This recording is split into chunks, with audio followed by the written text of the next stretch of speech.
route au Bomona et Keti Congo central. OK. Route au Keti Congo central, tina prison Luzumu. Donc ba marchandise mingi a mingi ba activité na biso za bilanga. Pour ezate mai kaka mutu moko ka tile biso forage a so pe ya zate donc passe kaka. Donc to vivre à peine na passe à courant mai na wenze ezate. Na quartier na biso do un souci courant mai na nzela. Donc to ba sele biso wenze do lo ne wenze do. So bo komi 17h 16h po bondo kita tikuna na pont kuna na kimwenza do eza passe. Donc, Nzela me permettre que toute la difficulté pour le ravitaillement, aussi des prix payés ça par rapport à coût de transport. Il y a une difficulté de l'autre côté, précisément Nzela. Nzela na biso, donc il y a sable. Bamboula tango zobeta, na tango il y a saison de pluie, on a la difficulté makazi pour na se ravitailler ou soit tout se déplacer. Tala na mutu moko zo fute déjà partir ki munza ka tia kuma na quartier Takizala. Mutu moko zo fute déjà 1500. 1500 na mutu moko.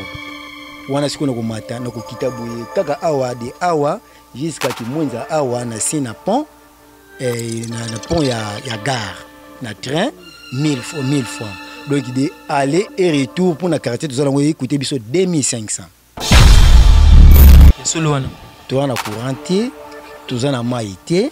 Biloko wana mibale courant soki toza nango awa neti etalanga awa naza awa so botali bien naza na awa na Orange Énergie na utilisaka mingi babiloko ne bapano mpona Orange Énergie soit na bagroupe parti ya Kimwenza botolobaka à partir ya Cité Verte oya na Kimwenza gare okomati na quartier Takizala boye wenze eza te terrain officiel oyo ya l'état eza te hôpital où l'État est école où l'État est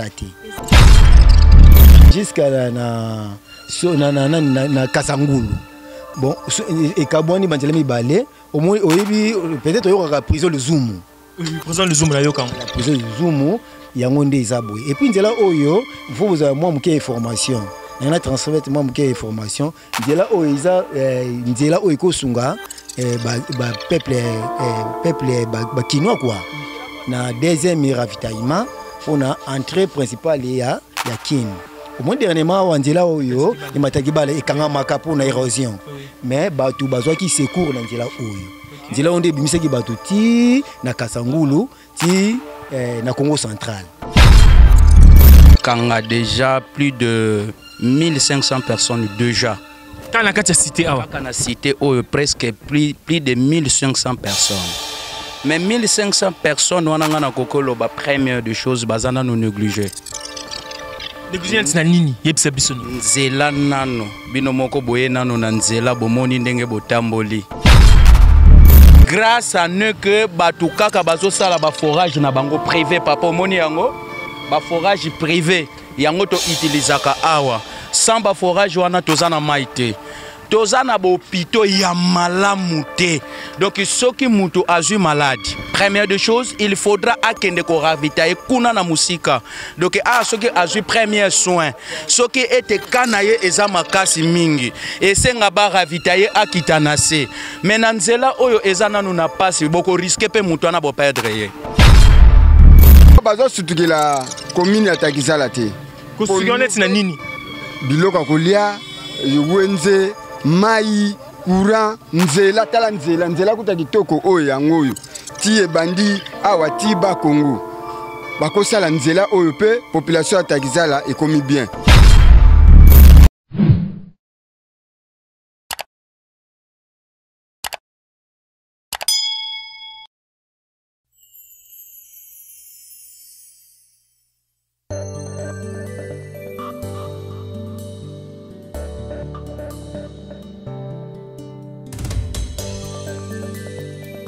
Mieux vaut tard que jamais, Johnson Keto. Mieux vaut tard que jamais, Namora Keto, Namora Johnson. Top Africa.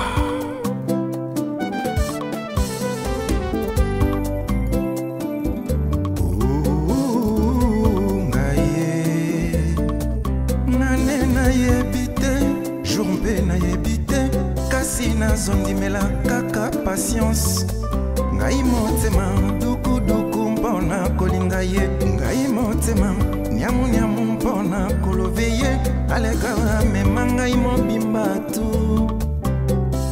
Joël Hélène Mwanza ata mbanzi ekota na mosuni mboye te peu de temps elle a tombé vraiment amoureuse na ye nameli masanga te kasi nazolangwa ye bon amour ya Johnson Ketori I love Romain Morgan full boss netika kasili ekota na suki ya moto a moto yokotanga motema vraiment yezoyinda ye bilivu muka tongo pokwa butuwa mona yo yanimenga eteliselinga bolingo na komi mpena kolia. Bonjour chers internautes, vous êtes en direct de votre chaîne préférée Top Africa News avec votre humble serviteur Simplice Sita, autrement dit Mopepa Sika Maya Sika. Toujours dans notre cadre de découverte. Aujourd'hui précisément nous avons ciblé notre quartier, on peut dire notre quartier Kimwenza, qui est précisément à la commune de Mongafula. Pourquoi nous avons ciblé Kimwenza? Nous avons entendu des jeunes, des mamans de Kimwenza qui nous ont appelés. Ils ont dit qu'on puisse visiter leur quartier, leur commune, pour plusieurs difficultés qu'ils ont. C'est la cité Takizala, cité Takizala, qui est dans la commune de Mongafula. Donc, Tokozwa, moi quelques bateaux. Tokozwa, maman était à Azana quartier, maman Masolo. Mbote maman. Mbote papa. Maman, nga komo nga journaliste Simplice Sita. Au chaîne biso en direct na chaîne Top Africa News. Tozan précisément wapi bisa biso no. Tozan à Texala. Quartier à Kimwenza, commune à Mongafula. De toza kune. OK maman kombo nani?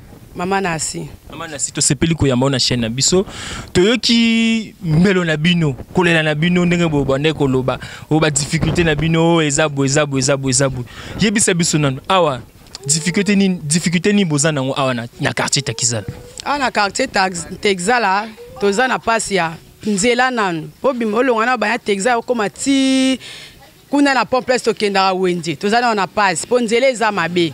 En plus courir zate mai kaka mutu moko ka tile biso forage a so pe ya zate donc i passe kaka donc to vivre à na passe a courant mai na wenje zate obi courant mai wenje zate ce que tonga to e ba mususu est-ce que awa ba vivra plus na mai forage to mai rigide zo yebse biso no ka ya forage papa ka a plus ezara ba forage kaka siko tonga to e ba awa est-ce que donc plus activité na mineza niza ba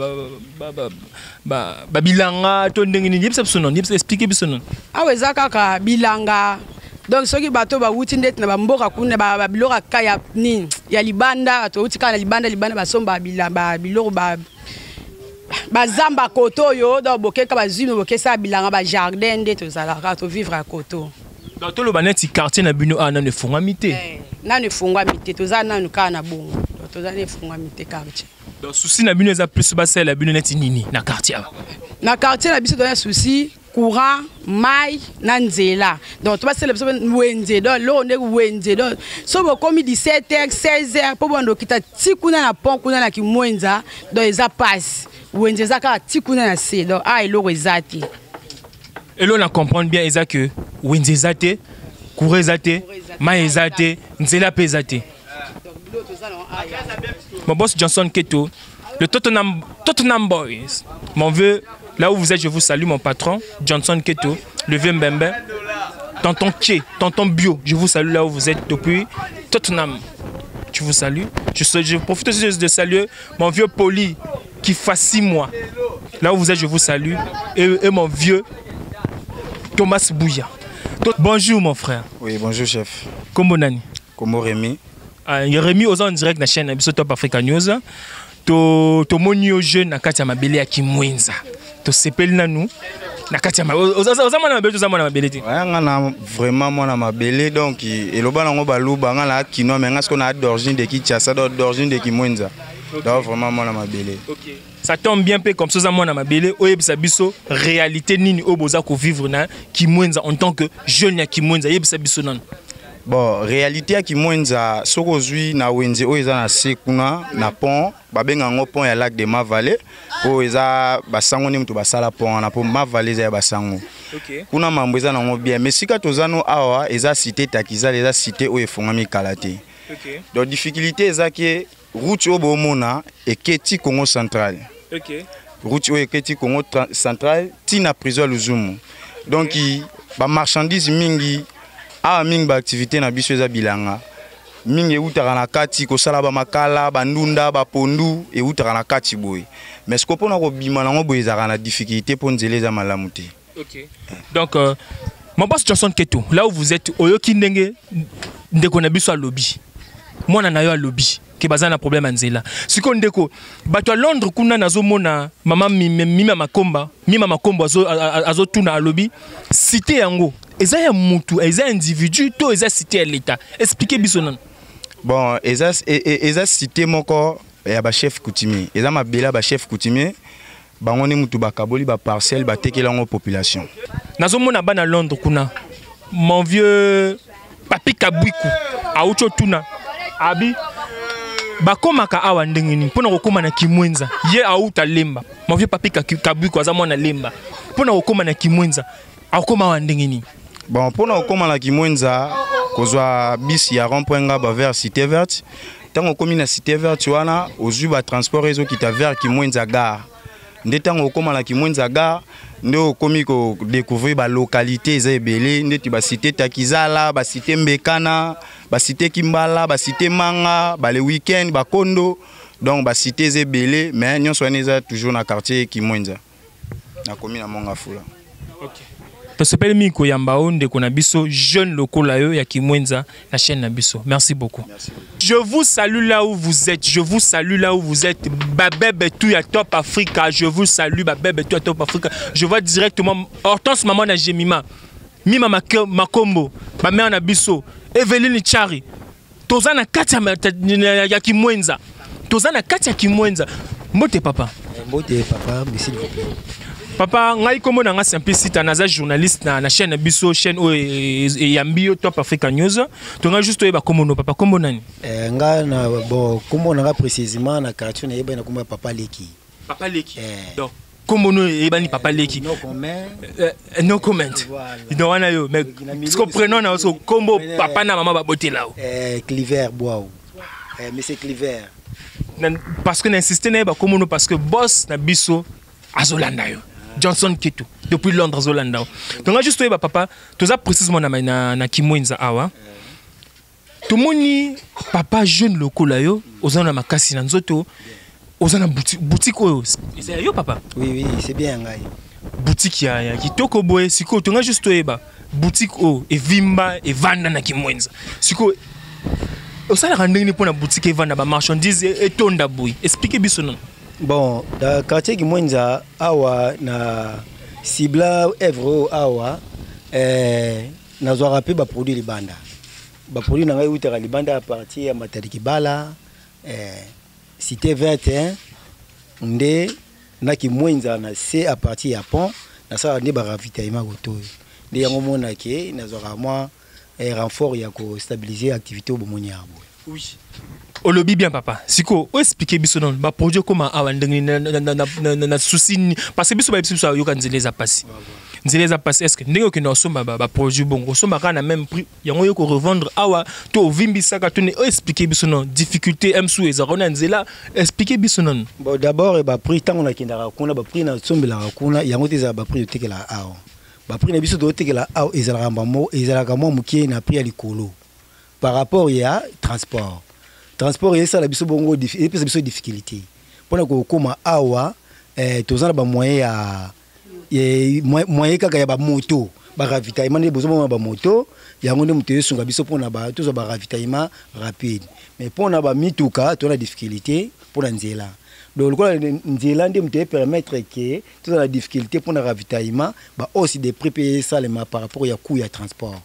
Yango zo mona difficulté toza na ngo koto iza to loba précisément za nzela na biso eza donc il y a sable bambola tango zo beta na tango il y a saison de pluie to on a la difficulté makasi pona to se ravitailler ou soit to se déplacer tala na mutu moko zo fute déjà à partir qui mwenza ka tia comme na quartier Takizala mutu moko zo fute déjà 1500 na mutu moko wana siku na komata na kokita boye kaka awa de awa jusqu'à ki mwenza awa na sina pont na pont ya gare na train 1000 francs donc il aller et retour pour na quartier tout ça on coûter biso 2500 donc c'est des difficultés makasi ta coût ya transport na ba centre ville au moins na mutu na trajet ya mulai déjà futaka à 500 mais biso na mutu moko et coûter déjà 1500 alors tu as la difficulté déjà makasi pour na déplacement ya transport pour na nzela ya on des difficultés tout ça nango na équipe likamon boyoka awa courant ça bien botekaba masanga malili courant ba na quartier Koto est-ce que c'est solo to ndengeni exception te toi na facilité ya makamba couranté ya solo wana toi na couranté toza na maité biloko wana mibale courant so toza na awa neti talanga awa naza awa so botali bien naza na awa na Orange Énergie na utilisaka mingi babiloko ba panneau pour na Orange Énergie soit na ba groupe naza congélateur awa so pour na ko esala il faut alimenter ba groupe ou soit ba panneau alors tal siko yonet na groupe il faut que carburant carburant ils ont coûté na no bon ebele alors tu as la difficulté à courant na mai côté opena ceux qui batu bazana ba moyen ou ba ko soutenir biso bazali ba ko ya na milieu oyo vraiment et qui ça la biso bien na part na bango bola mpe kezongela bango ebele pour quartier ça déjà ils ont promettre déjà pour efungwama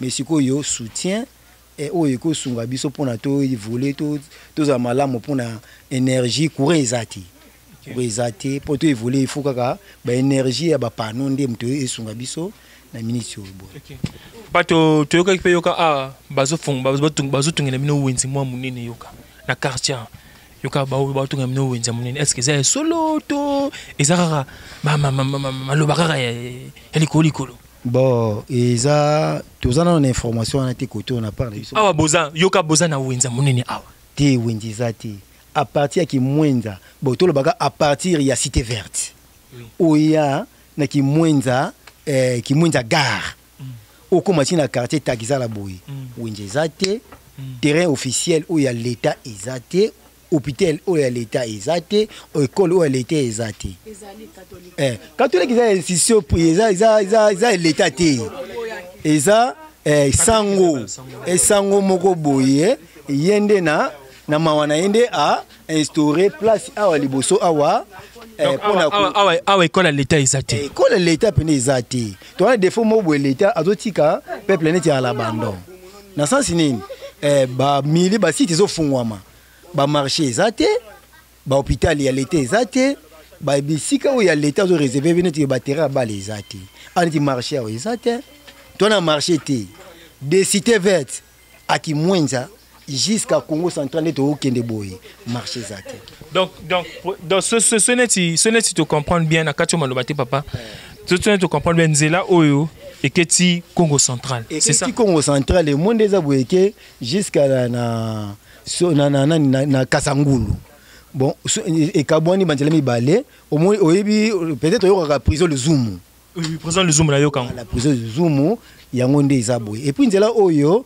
il faut vous avoir moi muke information na transfert moi muke information nzela oyo eza nzela oyo ko sunga ba peuple ba kinois quoi na deuxième ravitaillement pour na entrée principale ya kin au moins dernièrement wanzela oyo ni mataki bala ekanga makapo na érosion mais batu bazwa ki secours na nzela oyo nzela onde bimisaki batu ti na Kasangulu ti na Congo central donc nzela oyo eza route principale vraiment donc ya malamu makasi oyo soki gouvernement na ou soit na bateau emité malamu bako financer œuvre pour milieu efungwama ezala bien. Merci beaucoup papa ndenge tu yemo na chaîne biso to sepeli malamu to sepeli journée malamu papa merci beaucoup toza juste kana kati ya mabele kaka na kati ya masolo mon boss Johnson Keto Tottenham Boys tonton K le vieux Mbembe oyekinde papa alobi nzela oyo yango eketi Congo central kaka nzela oyo mama na nga Nathalie Kayembe na Noela Kayembe boyoki awa tozana kati ya Kimwenza maître tomoni ala kati ya mabele ya Kimwenza expliquez biso na jeune lokolo na Kimwenza awa ba difficulté nini bozana ala kati ya mabele. Merci. Awa na Takizala déjà eza nouvelle cité. Première des choses eza nouvelle cité fungwami sika. Mais déjà tant on a tala na mboko yo ezo kanga déjà plus de 1500 personnes déjà. Quand la carte cité awa. Quand la cité presque plus de 1500 personnes. Mais 1500 personnes on a na kokolo ba première des choses bazana nous négliger. Négliger na nini yebisa biso no. Nzela nano bino moko boye nano na nzela bomoni ndenge botamboli. Eza nano na ba risque ebele. À part nzela eza nini? À part nzela nazo tokende no malembe. Batu oyo bazo vanda wana 1500 personnes wana. Bazo tambola na nzela ya mabe, bazana eau potable te. Grâce à ne que batu kaka bazo sala ba forage na bango privé papa moni yango. Ba forage privé yango to utilisaka awa. Sans ba forage wana tozana maite. Tozana bo pito ya malamu te. Donc soki mutu azui malade. Première des choses, il faudra akende ko ravitailler kuna na musika. Donc soki azui premier soin. Soki ete kanaye eza makasi mingi. Esenga ba ravitailler akitanase. Mais na nzela oyo eza nanu na pasi boko risquer pe mutu na bo perdre ye. Deuxième des choses, bekole ya malunga ezate. Bekole ya malunga ezate. Donc toza basango ba ko la biso école awa. Mais kati na salle moko bozo ke ne kokuta 75 l'œuvre. Bazo vanda nanu ya kokanga na étouffement et puis enseignement malunga ezate parce que suivi nango eza malamu te. La troisième des choses na kokyo lobela ezande courant. Toza atana courant te mais toza proche. Donc même pas ceux qui 1000 pardon combien 150 mètres pardon 150 oui mètres na kolobela poto koka kozwa courant. Donc toza awa poto koma na ga place courant eza peut-être 1 km. Mais courant ezo koka kokoma te. Osomona ba difficulté toza nango. Donc ceux qui vraiment ba kozala na tina ya population o ezo vanda awa parce que toza partant ya peuple congolais. Tozana posa ya lisungi bakoki jamais kotika biso to vivre boye ezaka lokola banyama batiki kaka ba vivre na bango ka bongo. Bon papa toyoki pe yoka bozana wenzi awa wenza munene awa wenza munene te otamboli omoni otamboli omoni wana sona lobi na seka makasi tokenda ko ravitailler musika tozana ngote ça va toyoki baimboka bayoki Johnson mon vieux Johnson Keto là où vous êtes on bosse. Oui, qui n'est papa Leli. Mbote papa. Mbote papa. Papa comment nani? Comment on a frère Kadi? Frère Kadi. Frère Kadi. Ok. Bandi ana kati ya Takizala, naza coiffeur, naza mécanicien. Ok. Mais en tant que naya kala ana mboka Takizala, donc mboka moko donc eza mboka moko eza bien, nouvelle cité. Mais cité moko toza ko évoluer nango eza cité moko donc on dirait ba mikonzi ba ozongisa cité angol sur ciment. En tant que pour nani pour population mikonzi ba ozongo ciment suna ndenge expliquer biso no. Pour bazo sutukila commune ya Takizala te. Ko sukionnete na nini? Biloko kolia, wenze, mai, courant, nzela tala nzela kuta kitoko oyo yango oyo. Ti ebandi awa ti ba Congo. Bakosala nzela oyo pe population ya Takizala ekomi bien. Bakosala biso be grand marché, grand hôpital, ba école surtout ba école penande école ezate. Dispensaire ezate kaka ba dispensaire mike tala yango wana. Ya mike. Est-ce que cas grave na ba hôpital na ba koyi ko sala une intervention rapide et ko sala mate. Wana ezaka ba maladi moko donc ya mike et salisaka biso. Mai tala mai oyo kaka donc privé. Mais l'État est moko donc azo zwa ko solution ya population te. En tout cas eloko tozana ngo posa mai courant vie sociale ya peuple congolais Takizala azo souffrir makasi tala ndenge to komi ta boui. OK. En tout cas ba sangwe mati. Voilà. Merci beaucoup papa. Journée madame. Kaka tozana kati ya découverte wa boy tozo kitana na kimtoza kaka na kati ya mabele Kimwenza. Mais ce que to kitisko na Kimwenza gare. Et sika wenze o papa bazolobela o ba mama ba uti ko lobela siko que parce que na kozwa ravitaillement parce que na kosomba biloko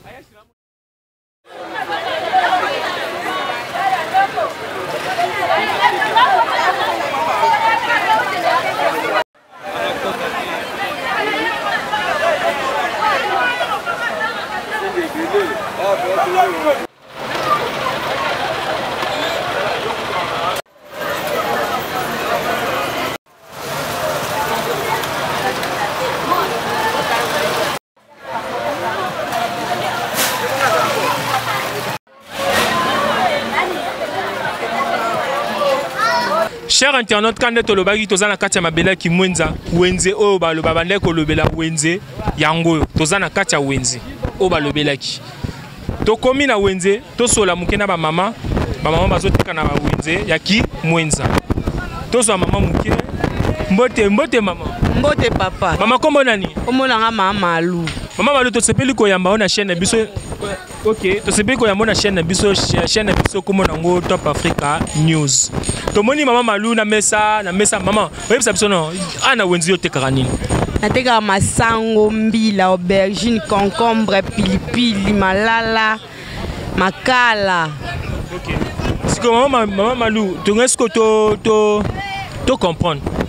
Ndenge nini osala rapona makala etekama bien makala ngosko eutaka nanu wapi biso nanu makala euta mangala biseka eye to sombi on a dépôt ale biso bandi okanga namoni bakombo lobby bakombo lobby ezana ba mama Londres nati importance mama na Jemima bayebi besika ngote makala eutaka nanu expliquer biso nanu makala euta mangala ngo eza wapi kana komina monga fula liboso ezana kati ya kimwenza ya kati kuna to ndenge kati ya kimwenza mena bazamba